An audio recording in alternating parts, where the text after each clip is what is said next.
What's up, guys? Happy Friday the 13th. Hope you had a good day so far. Today, we're going to do some Etsy shop reviews. This one's pretty interesting, as you can tell from the logo there over my head or whatever in the middle of the screen. I can't point. But you can see the face is melting off of that guy, and that is the shop icon. So we're going to have some fun with this one. Let's get started. Real quick, just wanted to remind you, I've got a weekly print-on-demand giveaway this week sponsored by Merch Titan's Upload Automation, Merch Ninja Research Tools, and All Sunset's pre-made sunset graphics. You can enter for free. There's a link in the description. Right next to that link, there's a link to my free 8-day print-on-demand mini course that'll help you get started on Etsy selling print-on-demand. So very relevant to this video. And right next to that, I've got a print-on-demand Facebook community. Love to have you there. All you have to do is click to join and I will let you in. So this shop is called Madness, the Party Shop. I have not looked at it prior to recording this video because I want to give that authentic feedback, but I do know the person that created it. His name is Vinny. He is a good guy. He's told me his story on Facebook, but he lives on the West Coast and he had his own like EDM rave party shop called Madness, the Party Shop. You can see a picture of it there. Unfortunately, with the Cerveza bug, it has closed, but hopefully in the future it can reopen or get back and build back bigger and better. And also, he was very kind. He sent me some EDM swag that I can wear to my next concert. And yes, I do love electronic music. For those of you that don't know, I've been to many of concerts, and namely the coolest one I've been to is called EDC out in Las Vegas. They do that like once a year. They canceled it this year, but it's absolutely massive. There's like over 100,000 people. So that was a really good time. All right, let's get into this live shop review. So here we are at the shop, Madness, the Party Shop on Etsy. And the first thing I did was I started recording, then I stopped recording because I wanted to mock something up. So I took your banner. It looks good. It fits the theme of the shop, but it's also kind of meh. It's kind of middle of the pack. Like you probably did this pretty quickly. And this thought came to me, so I went to Photoshop, I kind of rearranged things, and then I took it to Redbubble, and I uploaded it with like the two skulls, and then Madness, the Party Shop, and then I went to choose pattern. So this is what I uploaded here. I didn't upload it in a very high resolution, so it looks weird, but pretend it's high resolution. And then I went to choose pattern and went to offset grid. So I was envisioning something like this, where it can kind of repeat and tile throughout the background, and then maybe in the foreground of your banner, switch to the extra large banner.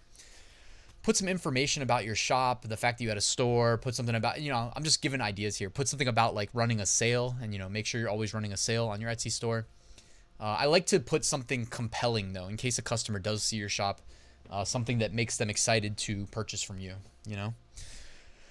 The shop profile photo is awesome. The face melt, I'm sure everybody that's been to an electronic music concert gets the reference.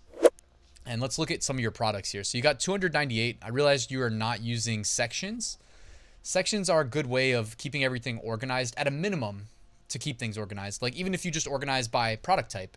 So it looks like you got t-shirts, you got masks, you got these blankets, you got hooded blankets. You could make each product type a section. Alternatively, you could do, I do like to usually split by that. You can split by niche though. You could split by like men, women if you wanted to, since you already kind of know your high level niche for your shop.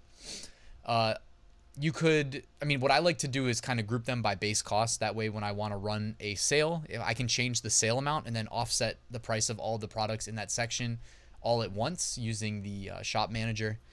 It's in there in the controls, like you can sort by section and select all. I noticed that you have been on Etsy. I know you said it's only like a month and a half or 2 months old. You got 6 sales. You want to check out what's sold so far. You got a couple masks. You got a couple shirts. So maybe double down on the masks and the shirts. It's a little bit of validation there that you got some sales. It says 6 sales and there's 6 products here. So I'm assuming nothing has sold twice. If you see anything that sells twice, that's a good message to, sell more of that product or that niche. And then you got the buyers are raving. The shop got multiple 5-star reviews in the past 7 days. Well done. And what else do we got going on here? So you got featured items, but let's scroll down to, I want to see stuff like, and I noticed this hooded blanket. That's pretty cool. I haven't sold any myself. It says ready to ship in 1 to 7 business days. Ships from China. How much to ship to Washington, D.C.? Free. Not bad. I like that. Everybody likes free. Nice. All right, yeah, the hooded blankets. I mean, that's definitely a something different, and I can see how that fits the theme of the concerts. What else do we got going on here? We got plush blankets. These are some cool designs. Can I see the full design here? Check that out. That's sick. If you're doing those yourself, man, that is really high quality artwork. What else? The 420 friendly cannabis, Jamaican flag cannabis leaf, flying unicorn, velveteen plush blanket. So one thing I'll notice immediately is you should include more keywords here. You know, on Etsy, I'm a fan of keyword stuffing the title, because the reality is most people aren't looking at the title anyways. They're looking at the product itself. So with the title, where you can include your most significant keywords, you know, train the Etsy algorithm, assist them, include the primary keywords or primary phrases in the order that people would search the keywords. Include those, you know, in your title, and assist the algorithm in figuring out when to show your product based on what search terms people are looking for. Also, needless to say, make sure you're using all 13 Etsy tags every time you create a product listing. If you're not doing that, it's not really worth even taking the time to be on Etsy. You know what I mean? Because it's one of those things that's not, it doesn't take that long to do. And, you know, for me, I didn't just type in like single keywords. If I could fit two, you know, if I could say like unicorn blanket, I would fit both in. I would always go for both instead of saying unicorn tag, blanket tag. You get the rainbow heart blanket. This graphic's not the same, not as good as the, what was it? The skeleton with the Indian chief headdress. I really like that one. So I wish that you had like the sections though, because I want to just see like your masks, and then I want to see your blankets. And by the way, guys, I mean, I should have noticed this immediately. You see the blankets there? Look at the blanket thumbnails. What can be improved here? I know that those of you that watch my Etsy reviews already know what I'm thinking. Like, we can barely see the design from your primary thumbnail. Like, this design is amazing. It needs to be visible very easily from the thumbnail, because remember, they're buying the design more than the product. I mean, I guess the more expensive the products get though, the less true that is. You know, at $40, they probably want to see the product there as well. But, you know, I'd find a way to really feature this design in your primary thumbnail, because that's what people see in search results. And that's where, you know, that's one of those pivotal points in winning the battle of getting a sale, is getting clicked when there's so many options. So you might want to redo the primary thumbnails on your blankets to make sure that the designs are able to be seen. And then even on these masks, like, man, you know, you guys could be selling way more masks if you're just using the default mockups. Like, if you're just doing this, it's not that it's bad, but it can be done better, you know? Like, here, I think this is going to work when I have my recording software going. Okay, so I have this thing called light shot. I'm going to highlight the portion that I would zoom in on your primary thumbnail, if this works. Okay, you see what I'm doing here? Like, if this is your primary thumbnail, you're cropping out all this extra stuff that doesn't need to be there and really letting the design occupy a much higher percent of the canvas, you know, the real estate, as I like to call it. So trust me, what sets you apart is not that you're selling a face mask. Plenty of people sell face masks. It's the design. So definitely make sure those primary thumbnails are just popping off the screen when people are searching. Also, you are not running a sale, so make sure you're always running a sale, even if it's like 5% off. The whole point is to get the little colored, you know, text on your listings in search results primarily, because anything that you can do to differentiate yourself, you got to take advantage of. That's where the battle is won. But yeah, you've got some funny shirts here, not just to tear your shop apart. I'm not trying to do that. I'm just trying to give constructive feedback so you can increase your sales.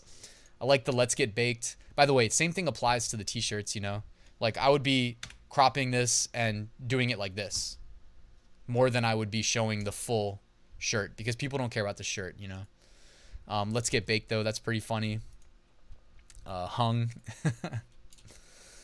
Oh, that's a pretty cool backpack. What are you using to fulfill that? Ships from China. Interesting. I should ask you what production partner you're using there. Those bags are pretty cool. You get the face melt smiley face on a bag. But again though, I mean, look at the thumbnail. It's like the design is off to the side, and like even if you just made this one your primary, you'd have a better shot, but it's kind of like off center, and I don't know. I think that's not your best work. The Fanny Packs though, check that out. Check these out. All right. Got to give credit where it's due. That's pretty good. You know, I'd still probably zoom in a little bit more, but either way, this is much better. Like the design, it contrasts really well against the black fanny pack. It's big, it's bold, it's in your face. This is something that, to me, pops. You know, if I'm scrolling through your Etsy shop here and just looking, like what really jumps off the screen at me? Well, I think these fanny packs are one of the first things. Also, you know, I was always a fan personally of the flat mockups. Like if I was using Printful, I would use the mockups that were made primarily for Amazon, where they have the white background, because on Amazon they require the white background. I would magic wand the white background off, and then I would like swap in my own, you know, colorful background, or use some color scheme that I didn't see a lot of competition using. That way, again, I'm popping out the screen on search results. With your theme, you know, with a rave shop, you know, you can come on over here to Vexels, Pexels.com, and just type like neon. You know, I'm sure there's probably some cool background you could use for your primary thumbnails if you wanted to create some like crazy, like lasery, I don't know, lasery. I just made a word up. But you get what I'm saying, like lights, you know, the light show. I don't know. That's what comes to mind when I'm thinking about Madness, the party shop, and some loud electronic music. So you could come in here and like, you know, let me show you this. Give me 2 seconds. I'm going to pause. All right. So I'm taking this image and I'm just going to show you what I was thinking of. Like I might rotate this image in Photoshop. Oh, whoops. I need to rotate the canvas. There we go. And I just like this sign. I have no clue what it says, but I might just like pick it. And this is just my idea for creating like a cool neon background for your thumbnails. Trust me, this will make sense. Or it won't. I don't know. If it doesn't, I guess I could always edit it out, right? So I'm going to merge layers. And you see it's just a bunch of neon signs, right? But trust me, I'm going to make sense of this. Ready? I'm going to go to Filter, Blur, Gaussian Blur. And then I'm going to reduce this down. And kind of see if there's a way to like, I don't know, make it look cool. All right, this might have been a flop. Maybe we just skip that and pretend it didn't happen. But I was trying to think of some way of like creating some like neon sign effect. I don't claim to be like a Photoshop expert. Otherwise, I'd probably have a YouTube channel with like millions of subscribers, because all those YouTube channels with Photoshop tips do really well.